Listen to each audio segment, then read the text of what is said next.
ಹಳೆಯ ಚಿನ್ನದ ಒಡವೆನ ಅಧಿಕ ಬೆಲೆಗೆ ಮಾರಬೇಕೆ? ಅಂದ್ರೆ ಆಟಿಕಾಗೆ ಕಾಲ್ ಮಾಡಿ 8880 ಅಟ್ಟಿಕಾ ಗೋಲ್ಡ್ ಕಂಪನಿ. ವಿದ್ಯಾರ್ಥಿಗಳ ಹೋರಾಟವನ್ನ ಶ್ಲಾಘಿಸಿದ್ದ ಸಲ್ಮಾನ್ ಖಾನ್ ಈಗ ಯೂ ಟರ್ನ್ ಹೊಡೆದಿದ್ದಾರೆ. ನೀಟ್ ಪ್ರತಿಭಟನೆ ಕೈಬಿಡಿ ಅಂತ ಬಾಲಿವುಡ್ ನಟ ಸಲ್ಮಾನ್ ಖಾನ್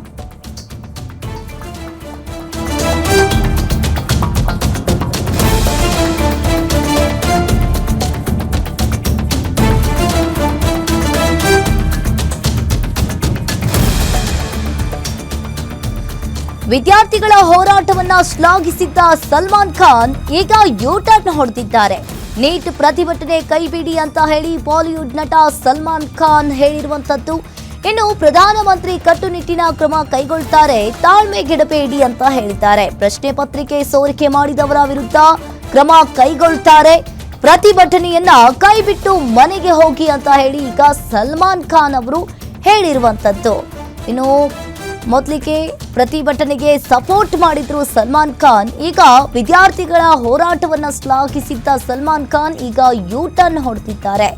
ಪ್ರಧಾನಮಂತ್ರಿಯವರು ಕಟ್ಟುನಿಟ್ಟಿನ ಕ್ರಮವನ್ನ ಕೈಗೊಳ್ತಾರೆ, ವಿದ್ಯಾರ್ಥಿಗಳ ಹೋರಾಟವನ್ನ ಶ್ಲಾಘಿಸಿದ್ರು ಇವರು. ಪ್ರಶ್ನೆ ಪತ್ರಿಕೆ ಸೋರಿಕೆ ಮಾಡಿದವರ ವಿರುದ್ಧ ಕ್ರಮ ಕೈಗೊಳ್ತಾರೆ ಅಂತ ಹೇಳಿ ಇವಾಗ ಪೋಸ್ಟ್ ಮಾಡಿದ್ದಾರೆ ಸಲ್ಮಾನ್ ಖಾನ್ ಅವರು. ಈಗಾಗಲೇ ನವದೆಹಲಿಯಲ್ಲಿ ಜಂತರ್ ಮಂತರ್ನಲ್ಲಿ ವಿದ್ಯಾರ್ಥಿಗಳು ಹೋರಾಟವನ್ನ ಮಾಡ್ತಾ ಇದ್ದಾರೆ, ಪ್ರತಿಭಟನೆಯನ್ನ ಮಾಡ್ತಾ ಇದ್ದಾರೆ. ನೀಟ್ ಅಕ್ರಮದ ಕುರಿತು ಪ್ರತಿಭಟನೆ ದಿನದಿನಕ್ಕೂ ಕೂಡ ಜೋರಾಗ್ತಾ ಇದೆ. ಇನ್ನು ಸಾಕಷ್ಟು ಸೆಲೆಬ್ರಿಟೀಸ್ ಆಗಲಿ, ಸಾಕಷ್ಟು ರಾಜಕಾರಣಿಗಳು ಪೋಸ್ಟ್ ಅನ್ನ ಮಾಡ್ತಾ ಇದ್ರು. ಕೆಲವೊಂದಿಷ್ಟು ಜನ ವಿದ್ಯಾರ್ಥಿಗಳಿಗೆ ಸಪೋರ್ಟ್ ಮಾಡಿದ್ರು. ಅದೇ ತರ ಸಲ್ಮಾನ್ ಖಾನ್ ಅವರು ಕೂಡ ವಿದ್ಯಾರ್ಥಿಗಳ ಹೋರಾಟಕ್ಕೆ ಮೊದಲಿಗೆ ಸಪೋರ್ಟ್ ಕೂಡ ಮಾಡಿದ್ರು. ಈಗ ಅದಕ್ಕೆ ಮತ್ತೆ ಈಗ ಸಲ್ಮಾನ್ ಖಾನ್ ಅವರು ಯೂ ಟರ್ನ್ ಹೊಡೆದಿದ್ದಾರೆ. ಈ ಪ್ರತಿಭಟನೆಯನ್ನ ಕೈಬಿಟ್ಟು ಮನೆಗೆ ಹೋಗಿ, ಪ್ರಧಾನಮಂತ್ರಿ ಅವರು ಕೂಡ ಕ್ರಮ ಕೈಗೊಳ್ತಾರೆ ಅಂತ ಹೇಳಿ ಈಗ ಪೋಸ್ಟ್ ಮೂಲಕ ಪೋಸ್ಟ್ ಮಾಡಿದ್ದಾರೆ.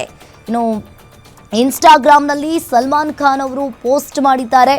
ಪ್ರಶ್ನೆ ಪತ್ರಿಕೆ ಸೋರಿಕೆ ಮಾಡಿದವರ ವಿರುದ್ಧ ಸರ್ಕಾರ ಕ್ರಮ ಕೈಗೊಳ್ಳುತ್ತೆ ಅಂತ ಹೇಳಿ ಸಲ್ಮಾನ್ ಖಾನ್ ಅವರು ಪೋಸ್ಟ್ ಮಾಡಿರುವಂಥದ್ದು.